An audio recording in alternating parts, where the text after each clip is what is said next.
Good morning, everybody. We have already discussed the multiple choice questions of CA Intermediate Income Tax part, which was given in revisionary test paper for November 2020 examination. अब हम लोग क्या है, जो part B है, section B है, indirect taxes, उसके related जो मल्टीपल चॉइस क्वेश्चंस हैं वो डिस्कस करेंगे.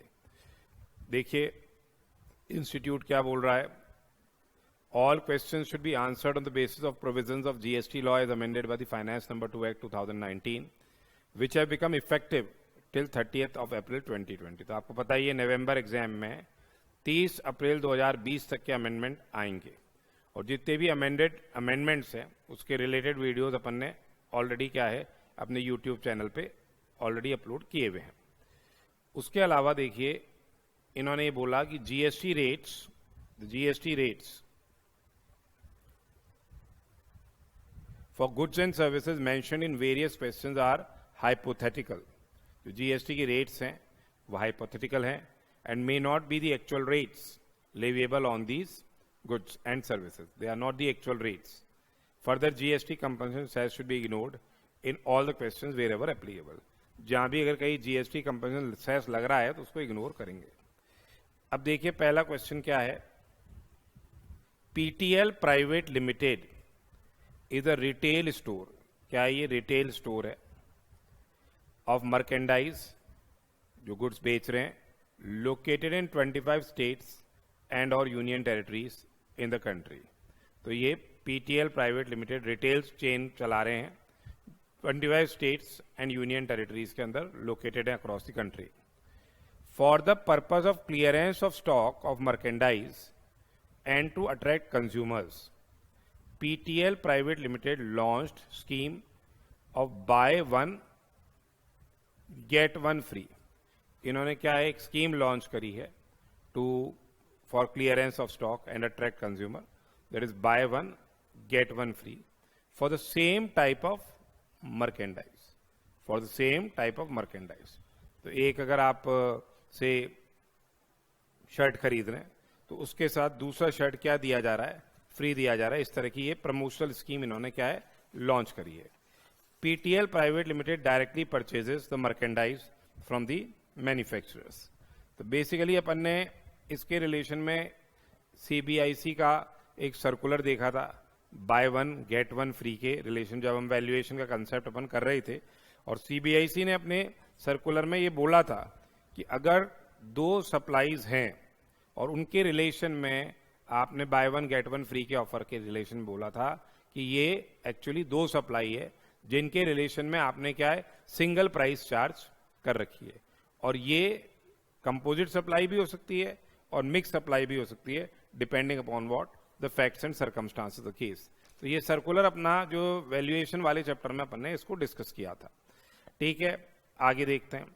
इन the month of May, in order to save employ cost, PTL private limited purchased a tempo traveller. इन्होंने एक टेम्पो ट्रेवलर परचेज किया worth 12 lakh rupees employ cost बचाने के लिए, with a seating capacity of 25 persons including driver for transportation of its employees.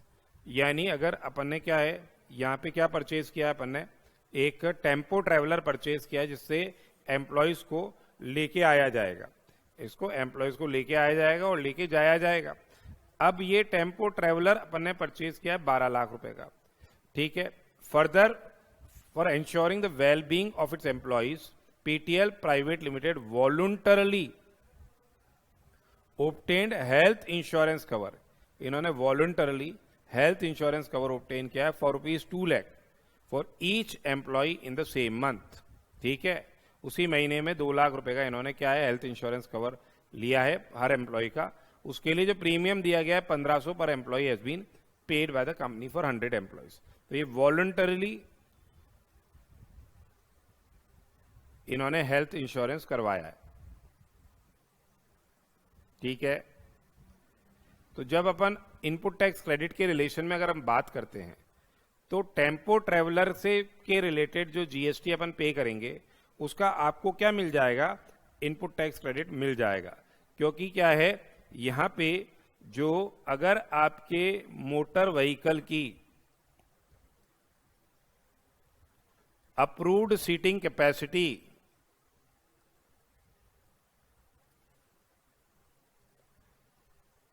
Not more than 13% होती है,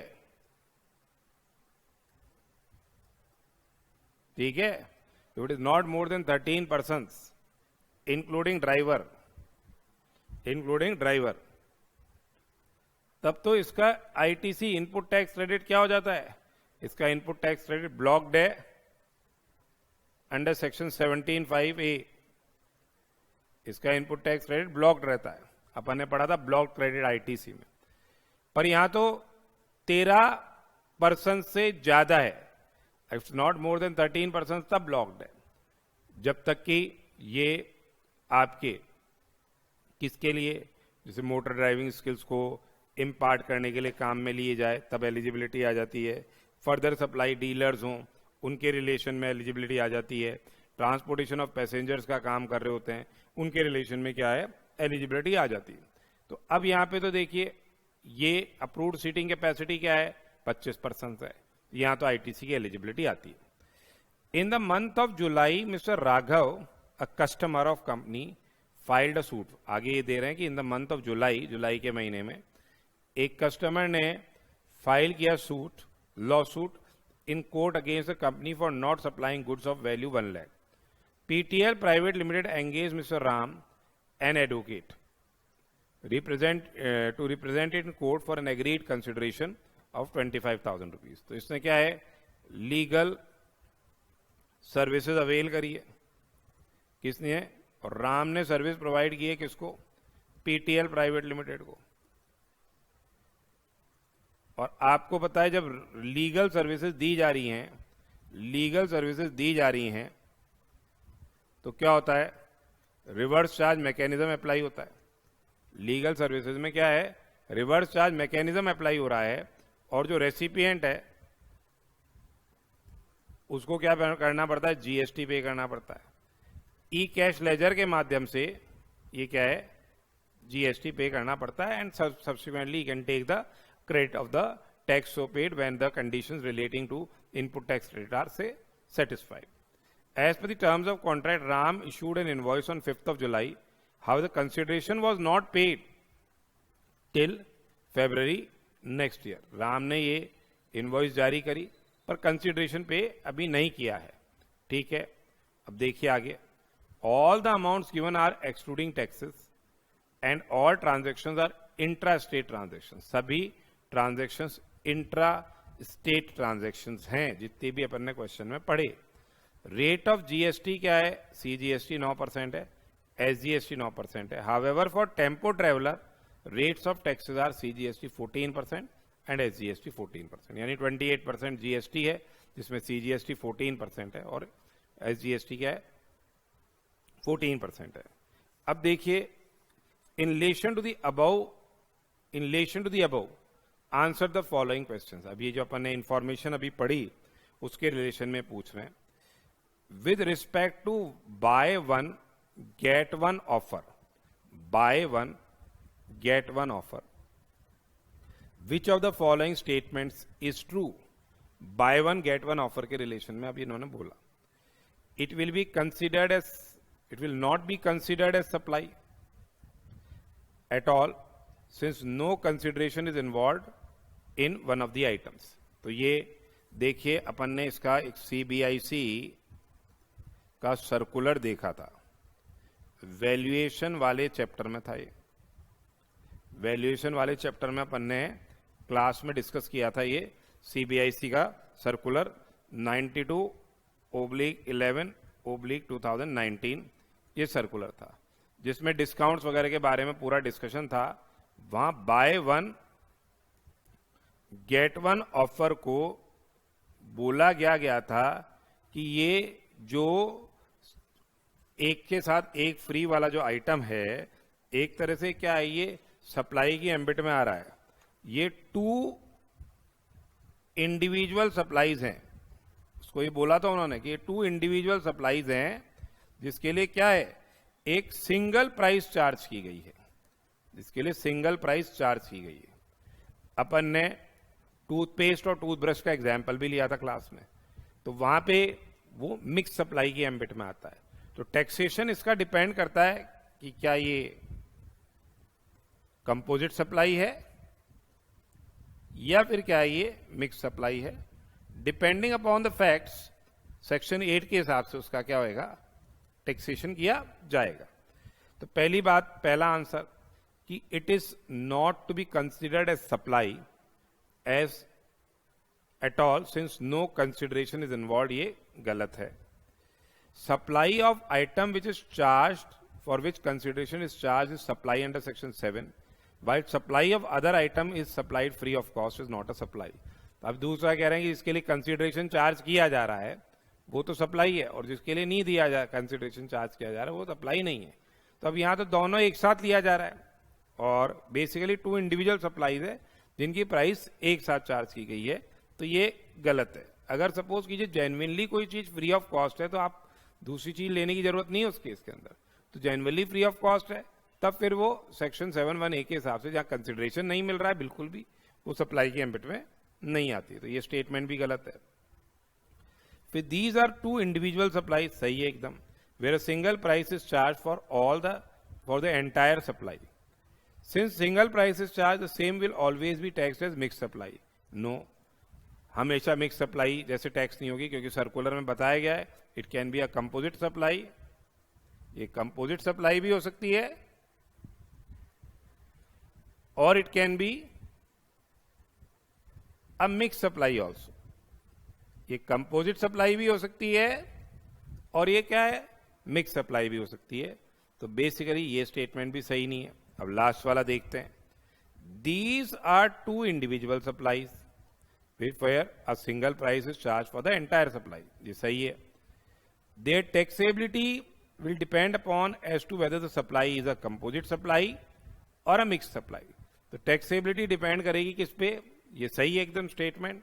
तो answer will be in this case, the answer will be D हो जाएगा। Taxability depend करती है कि क्या ये सप्लाई कंपोजिट सप्लाई है या मिक्स सप्लाई है। तो ये अपने वैल्यूएशन में अपन ने दे रखा है बुक के अंदर ये सर्कुलर, आपको इसको अच्छी से करके जाना है क्योंकि इस पे प्रैक्टिकल क्वेश्चन भी बन सकते हैं। This is a very important circular which has been given in valuation chapter in our book. अब देखिए दूसरा क्वेश्चन आता है, दूसरा, eligible ITC for the month of May. अब ये पूछ रहे हैं eligible ITC for month of May, number 1 on purchase of tempo traveller and on health insurance premium paid assuming that all the other conditions for availing ITC has been complied with। अब देखिए जहां तक tempo traveller की बात है,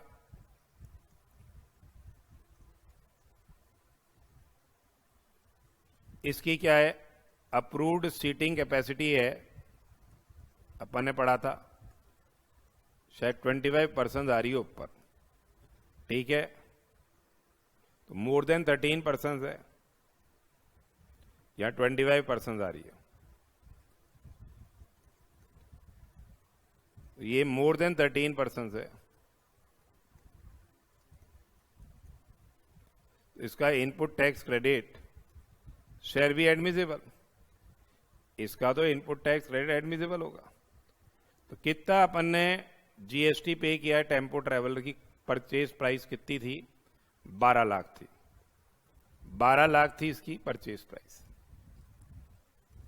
और इन्होंने बताया था सीजीएसटी की रेट है 14%, टेम्पो ट्रेवलर पे रेट दे रही है, दे रखी थी वो 14% थी। देखिए सीजीएसटी पे 14 थी और एसजीएसटी पे 14 थी, तो ये सीजीएसटी का 14% हो गया और एसजीएसटी का भी 14% हो गया।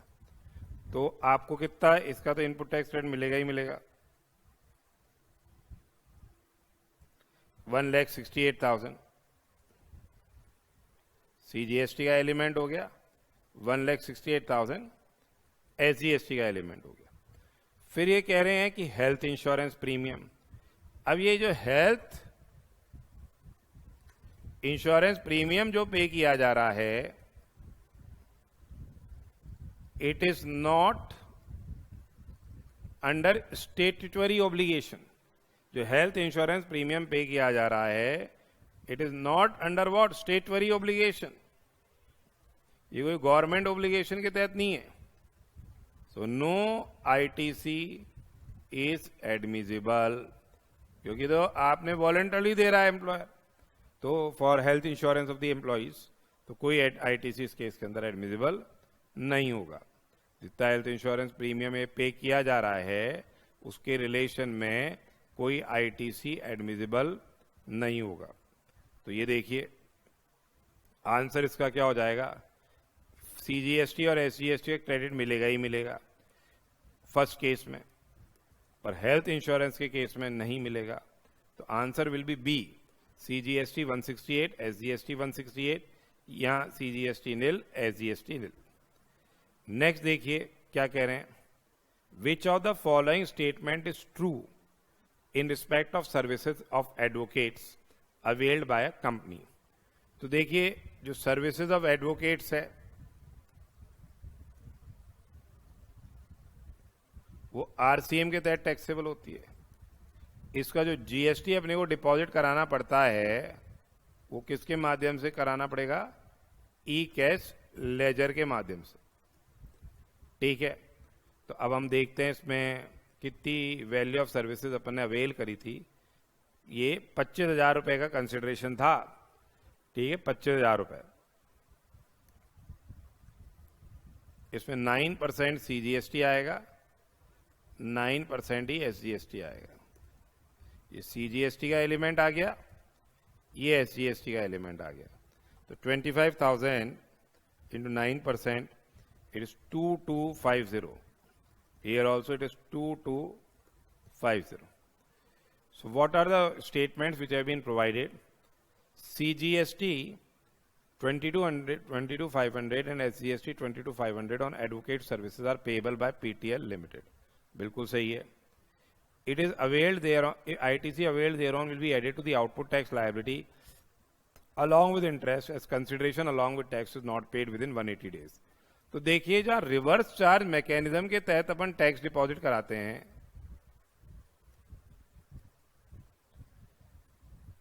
जहां रिवर्स चार्ज मैकेनिज्म के तहत we are depositing the tax, वहां ये कंडीशन ऑफ पेमेंट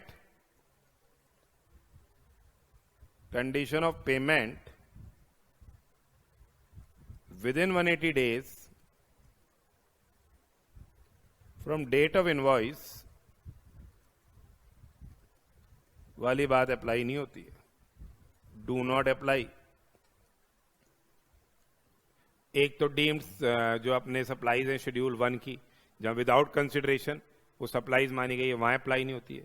और एक 15(2)(b है जहां supplier's obligation has already been met by the recipient. 3 cases हैं जहां ये 180 दिन वाली समय सीमा अप्लाई नहीं हो रही पेमेंट करने की।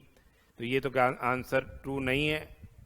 Then CGST and SGST of 2250 on advocate services are payable by RAM, ये तो गलत ही है। रिवर्स चार्ज मैकेनिज्म लगता है बिजनेस एंटिटी को सर्विसेज देते ही, तो ये गलत है, इसको आगे पढ़ने की जरूरत ही नहीं है।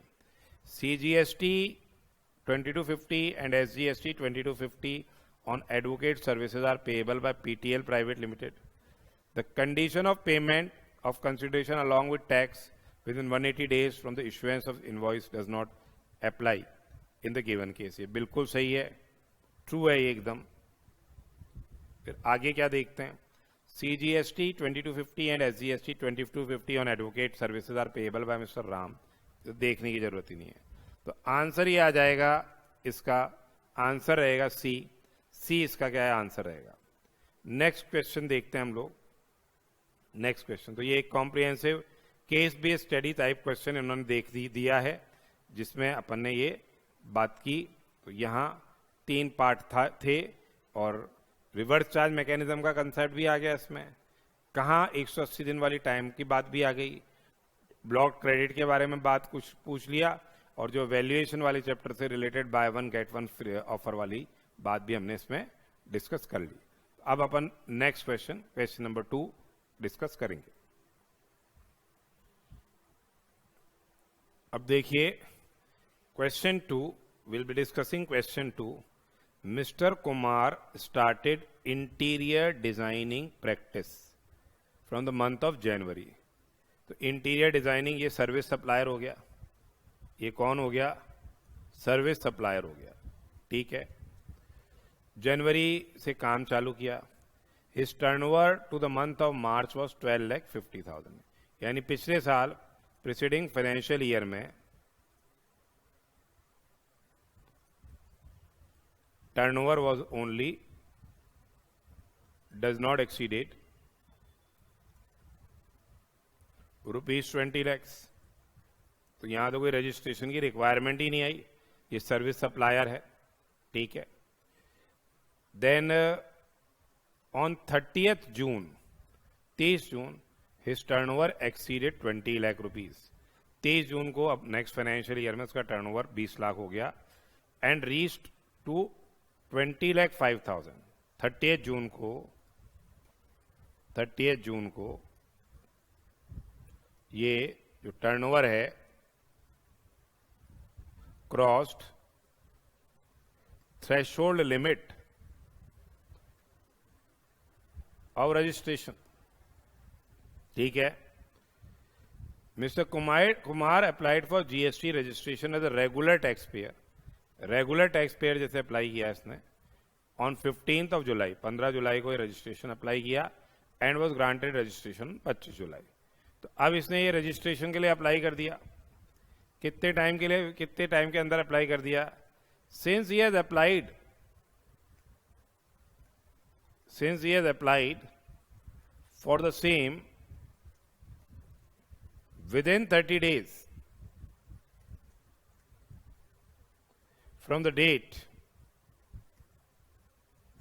23 दिन के अंदर अप्लाई कर दिया when he was liable for registration, when he was what? Liable for registration। चूंकि इसने 30 दिन के अंदर अप्लाई कर दिया, his registration will be effective from the date when he was so liable, ठीक है। तो ये लायबल था 30 जून को, इसका रजिस्ट्रेशन इफेक्टिव हो गया कब से? 30 जून से, ठीक है। आगे देखते हैं। Though it has been granted on 25th July। On 16th July, he entered into a contract for designing the flat of Mr. Sham. The service was completed on 22 July। बहुत फास्ट काम किया ना, तो 22 जुलाई को सर्विस कंप्लीट कर दी। Kumar issued the invoice, date of invoice भी 22 जुलाई को है। 6 लाख रुपए की इसने इनवॉइस जारी करी है 22 जुलाई को। On 5 July Kumar purchase capital goods, इसने कैपिटल गुड्स भी खरीदे हैं। कितने खरीदे? 4.5 लाख रुपए के। और 25 जुलाई से 31 जुलाई के बीच में 1,75,000 की सर्विसेज अवेल करिए।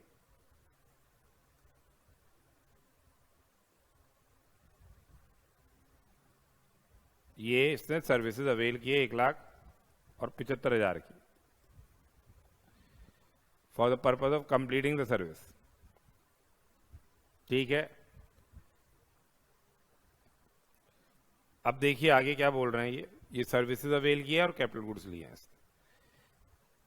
On 1 August mister Kumar got another contract for interior designing from Ram. एक और कॉन्ट्रैक्ट मिल गया इसको। किससे? राम से। पहले शाम से मिला था, अब राम से मिला। भगवान मेहरबान इस पे। विच ही एक्सेप्टेड ऑन 2 अगस्त, ठीक है। 2 अगस्त को इसको ये एक्सेप्ट कर लिया इसने। Service was completed on 6 August. Date of completion of service क्या है?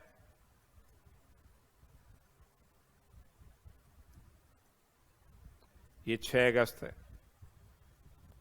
ठीक है। डेट ऑफ इनवॉइस क्या है? 7 अगस्त है। डेट ऑफ पेमेंट क्या है? 29 अगस्त है। 5 लाख की वैल्यू है। All values are excluding taxes, note में दे रखा है कि all values are excluding taxes unless specifically mentioned. Mister Kumar makes only intra state outward supplies and all purchases are also intra state. Rates of tax are CGST 9%, SGST 9%. अब ये पूछ रहे हैं कि भाई ये बताएं what is the effective date of registration of mister Kumar. तो जैसे अपन ने पहले ही बोल दिया था क्या इफेक्टिव डेट ऑफ रजिस्ट्रेशन है, क्योंकि इसने रजिस्ट्रेशन के लिए अप्लाई कर दिया. Since he has applied for registration with in a period of 30 days when he was becoming liable for registration. The registration has been granted to him on 25th of July, but the same will be effective from the date when such person is what? Liable. अगर 30 days के अंदर apply नहीं करते हैं तो registration उस दिन से इफेक्टिव होता है जब से डिपार्टमेंट वाले उस रजिस्ट्रेशन को क्या करते हैं, they grant. In case if application is not made within a period of 30 days, in such a case the registration will be effective from the date when registration certificate has been granted. If it has been applied within 30 days, it will be effective from the date when the person is liable for registration. तब यहाँ effective date of registration क्या थी, 23 जून हो जाएगी यहाँ पे.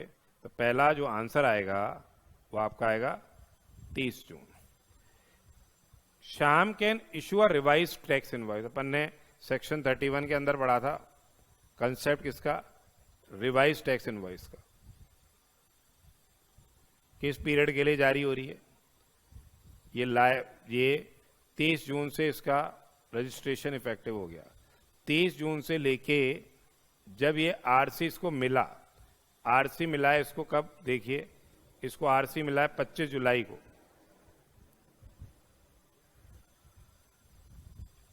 इसके बीच में जो भी सप्लाईज इफेक्ट की गई हैं from the date when his registration certificate has been granted and the date from which the person is deemed to be registered, इसके बीच में जो सप्लाईज इफेक्ट की गई हैं इसकी ये रिवाइज इनवॉइस,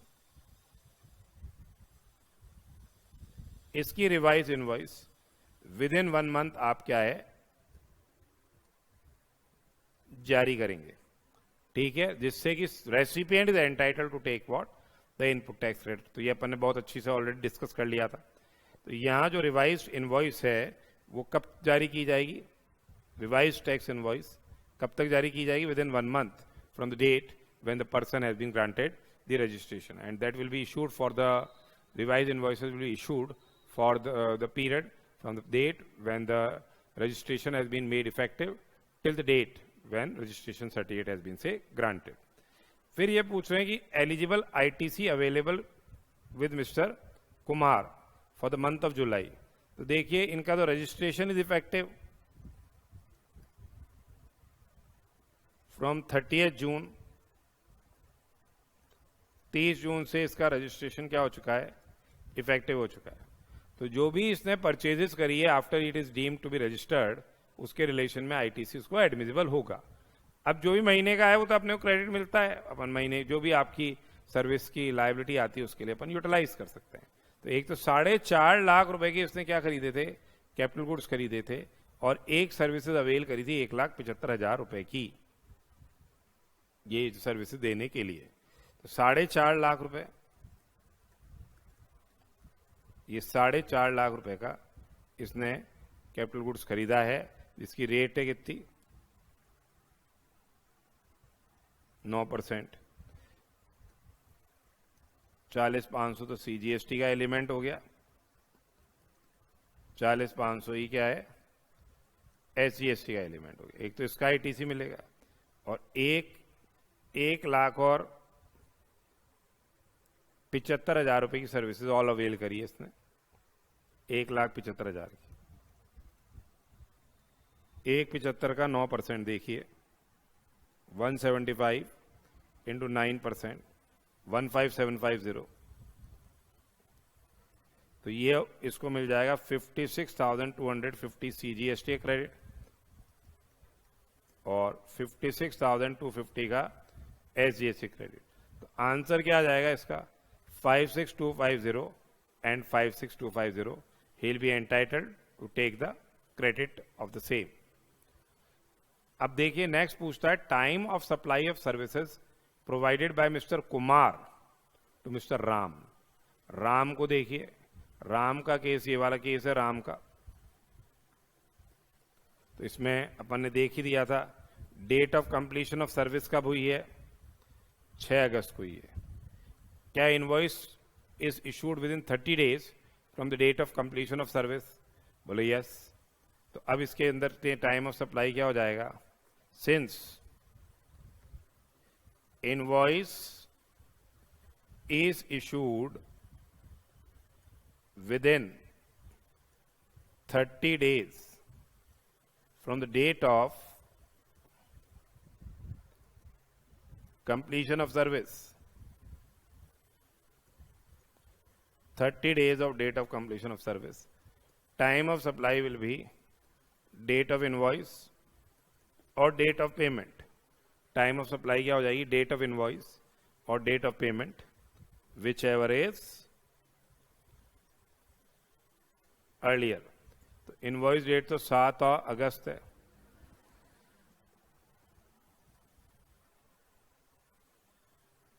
पेमेंट डेट है 29 अगस्त।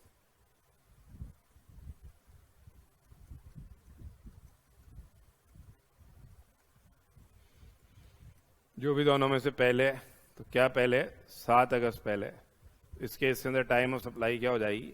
7 अगस्त इस केस के अंदर टाइम ऑफ सप्लाई हो जाएगी।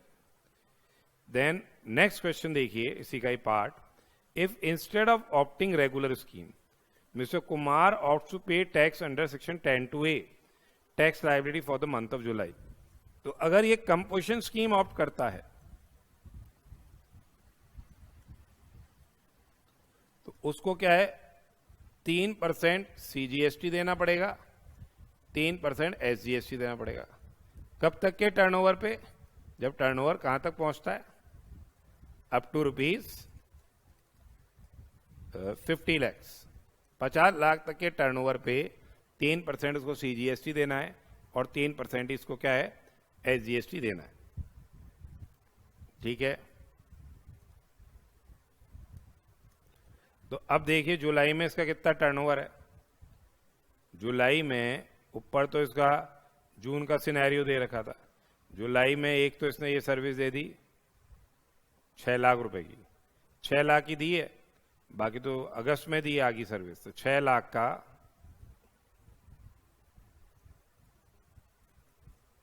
3%, कोई ITC मिलता नहीं है। 18,000 रुपये यहां ये हो गया CGST का एलिमेंट, और 18,000 रुपये ही आपके क्या हो जाएगा?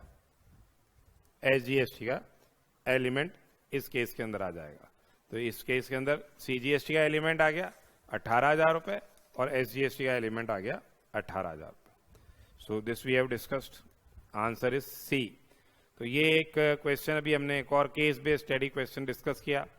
इस तरह से इसमें रजिस्ट्रेशन के प्रोविजंस से रिलेटेड, टैक्स इनवॉइस के प्रोविजन से रिलेटेड, रिवाइज टैक्स इनवॉइस के प्रोविजन से रिलेटेड, ITC और टाइम ऑफ सप्लाई के रिलेटेड प्रोविजंस और कंपोजिशन स्कीम के रिलेटेड प्रोविजंस का इन्होंने कॉम्प्रिहेंसिव क्वेश्चन दिया है।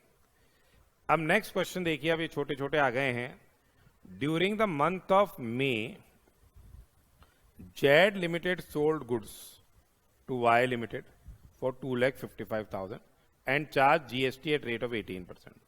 255 का माल बेचा जिसपे 18% की रेट से GST चार्ज किया गया है। However, owing to some defect in the goods, Y Limited returned the goods by issuing debit note of 40,000 in the same month. ये जो रेसिपिएंट है उसने रिटर्न कर दिए गुड्स, सेल रिटर्न कर दी, 40,000 का माल वापस भेज दिया। Z limited records the return of goods by issuing a credit note of 40,000 plus GST in the same month. यानी अब क्या किया? जेड लिमिटेड ने क्रेडिट नोट दे दिया। तो अब जेड लिमिटेड अगर क्रेडिट नोट दे देती है, recipient is not entitled, is not availed the ITC, उसने माल वापस वैसे ही भेज दिया है। तो अब उस केस के अंदर जेड लिमिटेड की जो लायबिलिटी है वो रिड्यूस हो जाएगी। Output tax liability will be reduced on account of the return of the goods. तो 255 का माल इसने बेचा था, उसमें से सेल रिटर्न हो गई कितनी, एक तरह से 40,000 की, तो जो आउटपुट टैक्स लायबिलिटी है उसकी उस एक्सटेंट से कम हो जाएगी एक तरह से। तो एक तरह से कितनी हो गई इसकी आउटपुट टैक्स लायबिलिटी, 2,15,000 का 18% जीएसटी, ये जीएसटी की रेट है, ये इसकी आउटपुट टैक्स लायबिलिटी आएगी। 2,15,000 इंटू वॉट 18%, यानी 38,700 रुपए, 38,700 rupees. Since the credit note has been issued, therefore in the same month the output tax liability will be reduced, and here on 255 minus 40,000 rupees, so balance amount, on the balance amount GST will be levied. फिर देखिए एक और question, C and company is a registered supplier in Delhi. He has opted for composition levy under section 10(1) and 10(2) of the CGST Act. It sold goods in the fourth quarter for the financial year for 15 lakhs. 15 lakh रुपए का माल बेचा है, composition supplier scheme ले रखी है इसने, composition scheme ले रखी है इसने, 15 लाख का माल बेचा। The applicable GST rate on goods is 12%। इससे तो मतलब ही नहीं जब कंपोजिशन लेवी में चल रहा है। C and company purchase goods from Ramesh and company registered dealer registered in Delhi for 955, on which Ramesh and company has charged CGST and SGST. He has also purchased from E and company registered in Haryana, इतना इस पे IGST charge किया है। अब जब ये composition supplier है तो no ITC is admissible. Trader है, rate will be what 1% of the turnover, जिसमें CGST होगा 0.5% और 15 लाख 15 lakhs, SGST होगा of 15 lakhs. So one will be the CGST element और दूसरा SGST element होगा। तो कितना लायबिलिटी एक तरह से इसकी आ जाएगी, 15 लाख into 0.5%, 7,500, तो CGST will be there and 7,500 SGST will be there. ये इसकी आ गई लायबिलिटी। तो आंसर क्या हो जाएगा इसका, आंसर इस केस के अंदर क्या हो जाएगा, ए ऑप्शन इसका आंसर होगा। नेक्स्ट देखिए, mister Raghu avail services of mister Raja. Raghu ने राजा की सर्विसेज अवेल करी है, अ चार्टर्ड अकाउंटेंट। ऑडिट कराई है उसने अपने फाइनेंशियल अकाउंट्स की, tax audit and annual filing fees ये, income tax return filing of Raghu's wife, Raghu की वाइफ का रिटर्न फाइलिंग हुआ। All the amounts are exclusive of taxes and applicable rate of GST on these services 18%। सारे amount exclusive of taxes हैं, GST applicable rate है 18%। The accountant of mister Raghu has booked the entire expense 70,000 plus GST in the books of accounts. Mister Raghu is eligible to take ITC. अब इसने क्या है, पूरे खर्चों को बुक कर लिया बिजनेस में। अब देखिए इसको आईटीसी का कितना मिलेगा, तो अब बिजनेस से रिलेटेड खर्चा तो यही है, दो ही खर्चे हैं, यानी 65,000 का 18%, क्योंकि ये तो रघु की वाइफ का है, रघु की वाइफ का आईटी रिटर्न भेजा है, तो रघु को तो इसका क्रेडिट नहीं मिल सकता है। तो यहां पे जो जीएसटी डिपार्टमेंट है वो काहे को आपको इसका क्रेडिट देगा, वो तो नहीं देगा, क्योंकि उसका बिजनेस से कोई लेना देना ही नहीं है। तो यहां पे 65,000 का 18% यानी 11,700 रुपए का आपको क्या मिल जाएगा, ITC will be admissible. What will be the input tax rate admissible in this case, it will B for the audit and financial accounts, GST paid on audit of financial accounts amount of 55,000 rupees and GST paid on tax audit amounting rupees 10,000 rupees. So you will get a credit of 11,700 rupees. यहाँ 11,700 रुपए का क्या है, ITC क्या हो जाएगा, admissible हो जाएगा। Then next question is TT Private Limited registered in Rajasthan furnished the following information for the month of June. TT Private Limited ने जो कि राजस्थान में रजिस्टर्ड है, ये इंफॉर्मेशन दी है अपने जून के महीने की। Inter state sale of goods for rupees 1,25,000 to JJ Enterprises registered in Haryana. तो देखिए इंटरस्टेट सेल है, एक इंटरस्टेट परचेज है और एक इंट्रास्टेट परचेज है। जीएसटी रेट एप्लीकेबल है 18%। All the amounts are exclusive of taxes. GST liability payable in cash निकालनी है अपने को। तो देखिए पहले तो अपने को आउटपुट टैक्स लायबिलिटी निकालनी होगी। कितनी आ गई? आईजीएसटी लग जाएगा आपका 1,25,000 का 18%। ये आउटपुट टैक्स लायबिलिटी आ गई 1,25,000 का 18%, 22,500, 22,500 आ गई आपकी क्या एक तरह से ये output tax liability. IGST, ITC मिलेगा आपको। एक तो आईजीएसटी का पहले आईजीएसटी क्रेडिट को यूज करेंगे। कितना? 40,000 का आईजीएसटी लग गया, इंटरस्टेट परचेज हुई है 18%। ठीक है, तो 40,000 का 18%, 7,200 ये क्रेडिट यूज हो जाएगा। फिर सीजीएसटी क्रेडिट, अब यहां 65,000 है, इस पे 9% सीजीएसटी लगेगा।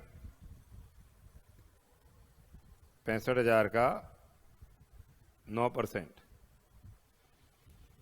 5850। CGST credit can be use for payment of IGST. कर सकते हैं ना अपन काम। SGST credit can also be use for payment of what? IGST.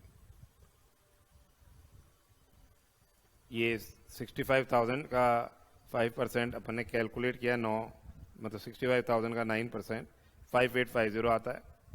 ये सीजीएसटी है और ये 65,000 का 9% ये एचजीएसटी है। इस तरह से कैलकुलेट किया अपन ने 5850। तो कितना एक तरह से आउटपुट टैक्स लायबिलिटी कैश में पेएबल होगी? 22,500, दैट इज आईजीएसटी एलिमेंट। उसमें से आईटीसी मिल गया आईजीएसटी का 7,200 minus 5850 minus 5850। So here 36,000 IGST will be payable in cash. IGST to be deposited through e-cash ledger कितना हो जाएगा? 3600 IGST अपने को जमा कराना पड़ेगा किसके माध्यम से? ई-कैश लेजर के माध्यम से। नेक्स्ट देखिए, Pradeep Traders registered in Haryana. Pradeep Traders कहाँ है रजिस्टर्ड? हरियाणा में। Sold goods for 2,05,000 to Balram Private Limited registered in UP. GST leviable is 5% of the said goods. Pradeep ने ये माल बेचा है 2,05,000। ठीक है, as per the terms of sale contract Pradeep Traders has to deliver the goods at the factory of Balram Private Limited. यानी इसको जो delivery है ये कहां देनी होगी? बलराम प्राइवेट लिमिटेड के फैक्ट्री पे देनी होगी। ठीक है, एक्स वर्क्स नहीं है, ये एफओआर कॉन्ट्रैक्ट है एक तरह से। तो अब जो ट्रांसपोर्टेशन के चार्जेस हैं, for this purpose Pradeep Traders has charge freight of 2,400 from Balram Private limited. ये 2,400 रुपए की ये फ्रेट चार्ज की है प्रदीप ट्रेडर्स ने बलराम से। तो ये एक तरह से क्या हो गई? आपकी कंपोजिट सप्लाई हो गई, जहां प्रिंसिपल सप्लाई क्या है? सप्लाई ऑफ गुड्स है। प्रिंसिपल सप्लाई क्या है? सप्लाई ऑफ गुड्स है। एंड ट्रांसपोर्टेशन चार्जेस क्या माने जाएंगे? ये अपन ने वैल्यूएशन में पढ़ा था, इंसिडेंटल रहेंगे। तो ये कंपोजिट सप्लाई में principal supply, supply of goods है। तो जीएसटी रेट, यहां जो जीएसटी रेट है वो किसकी लग जाएगी? ये जीएसटी रेट लगेगी गुड्स की। गुड्स की जीएसटी रेट क्या है भैया? 5% है। तो अब what would the GST liability to paid in cash in case assuming that the amounts given herein are exclusive of GST. तो अब ये प्रदीप ट्रेडर्स को कितना अमाउंट देना पड़ जाएगा, 2,05,000 प्लस 2400 रुपये ये हो गया इंटू 5%, यानी 10,370 इसकी आईजीएसटी की लायबिलिटी आ जाएगी। That is on this 2,07,400, 5% GST rate will be applied, IGST rate, and this will be the liability। ठीक है, तो 10,370 रुपए की क्या है, ये जीएसटी की लायबिलिटी यहाँ इस केस में अराइज होगी। आईजीएसटी चार्ज किया जाएगा क्योंकि it's a interstate supply. Next देखिए, Prem and sons has taken GST registration on 1 January but fail to furnish GST return for the next 6 months. तो अगर आप 6 महीने तक रिटर्न फर्निश नहीं करेंगे तो फिर क्या होएगा, रजिस्ट्रेशन आपका क्या हो जाता है, कैंसिल हो जाता है। Owing to this, the proper officer cancelled its registration on 25th of July and served the order for cancellation of registration on say 31st of July। तो इसने कैंसिल कर दिया और ये ऑर्डर सर्व हो गया अपने को कितने दिन के अंदर, 31 जुलाई को ये ऑर्डर उन्होंने क्या है सर्व कर दिया। अब ये कह रहे हैं now Prem and Sons wants to revoke the cancellation of registration. तो अपन ने पढ़ा था revocation of cancellation of registration के लिए सेक्शन 30 देखा था और उसके अंदर अपने को विद इन 30 डेज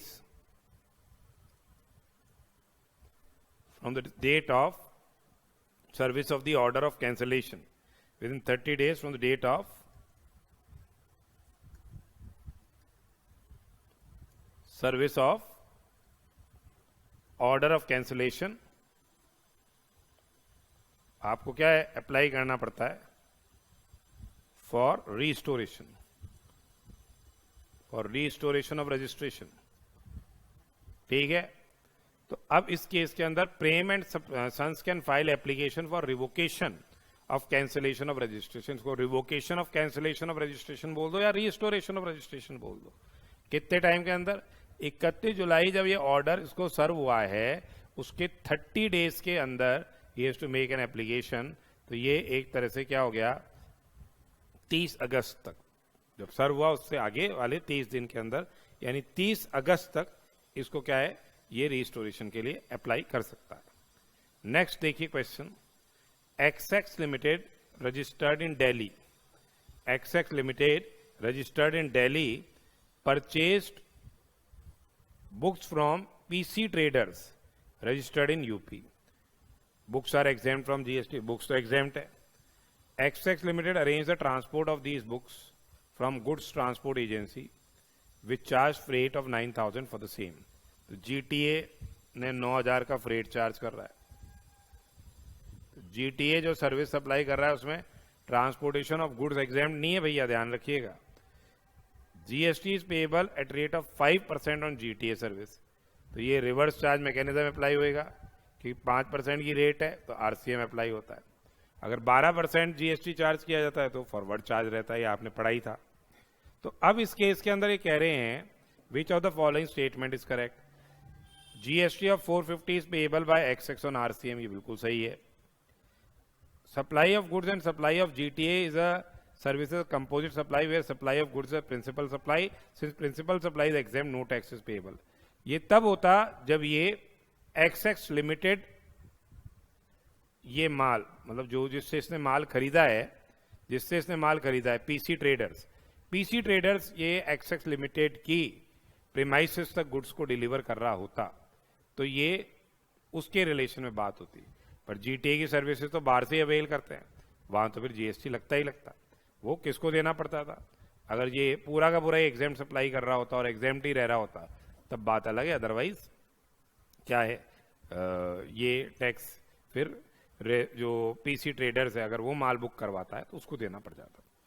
पर यहाँ पे जीएसटी 450 रुपए का एक्सएक्स को रिवर्स चार्ज बेसिस पे देना है। पहला स्टेटमेंट सही है। Since exempt goods are being transported, services provided by GTA for transportation of same is also exempt. नहीं, सिर्फ लिमिटेड केसेस में एग्जेम्पशन दे रखा है, उन गुड्स की लिस्ट को आपको रिमेंबर करना है, ठीक है। जैसे रेलवे इक्विपमेंट्स हो गया, एग्रीकल्चर प्रोड्यूस हो गया, इस तरह से मिल्क हो गया, फ्रूट्स हो गया, likewise. Then GST of 450 is payable by GTA, ये तो रॉन्ग है ही। जीटीए को तो कब देना पड़ता है, जब 12% की रेट से जीएसटी चार्ज कर रहा। जीटीए एफसीए में कब देगा, फॉरवर्ड चार्ज मैकेनिज्म में, जब GST rate is what 12%। Next question देखिए, Kaleem and associates made an application for cancellation of GST registration the month of March due to closure of business. Its application for cancellation of GST registration was approved on say 14th of September. So he has made an application for cancellation of the registration. इसने ये application लगाई है किसके लिए, cancellation of registration के लिए, और ये registration क्या हो गया है, cancel हो गया है। Cancellation was approved on 14th of September. अब ये पूछ रहे हैं कि आपको in given case Kaleem and associates is required to file क्या, अ फाइनल रिटर्न ऑन और before what 13th of December. तो देखिए अपने को फाइनल रिटर्न देना है within a period of 3 months from the date of the cancellation और date of the order of the cancellation. तो 3 months from the date of cancellation और the date of what order of cancellation. तो अब यहाँ date of order of cancellation is what, say whichever is later here. So date of order of cancellation of is what, 14th of September. So within a period of 3 months from that, up to what he will be required to file the final return on or before what, 14th of December. यानी अक्टूबर, नवंबर, दिसंबर, on or before 14th of December, final return is required to file. So ये जो objective questions हैं ये हमने discuss किए हैं, जो they are very good questions, इनको आप अंडरस्टैंड कीजिएगा, एग्जाम में आने के चांसेस है इसी तरह के क्वेश्चंस। कम से कम केस बेस्ड स्टडीज को better you do the questions by hand, जो आप हाथ से काम करके लिख के करते हैं उसकी क्या है आपकी, you can remember the same, वो अच्छी से आप याद रख सकते हैं। और अपना जो मल्टीपल चॉइस क्वेश्चंस का अपन ने जो जीएसटी में के रिलेशन में और इनकम टैक्स के रिलेशन में पोर्टल बना रखा है, 2000 एमसीक्यूज हैं उसके अंदर, along with the suggested answers, पूरे के पूरे सजेस्टेड आंसर्स जैसे यहाँ कर रखे हैं वैसे वहाँ भी हैं। इसी तरह के सारे मल्टीपल चॉइस क्वेश्चंस हैं, उनको आप अच्छी से प्रैक्टिस कीजिएगा, they are very very important. पूरे चैप्टर को वो अच्छी से क्या है रिवाइज करते हैं, चैप्टर वाइज अपन ने क्या है एमसीक्यूज बना रखे हैं और कॉम्प्रिहेंसिव एमसीक्यूज भी उसके अंदर दे रखे हैं। So this was the discussion which we have discussed for the revisionary test paper, taxation part, indirect tax laws part, section B indirect tax laws के जो अपने मल्टीपल चॉइस क्वेश्चंस हैं हम लोगों ने डिस्कस किए। आप इनको अच्छी से एग्जाम के पॉइंट ऑफ व्यू से क्या है प्रैक्टिस कीजिएगा। तो this is very very important that you practice, because if you score good marks in this MCQ portion तो आपके एग्जामिनेशन लायक मार्क्स तो वैसे ही आ जाते, पर उसके लिए आपको you should have a good command, good understanding of the subject, और इन डेप्थ स्टडी चाहिए, इसमें ध्यान रखिएगा इस चीज को। तो thank you very much for your cooperation and nice सिक्सिंग।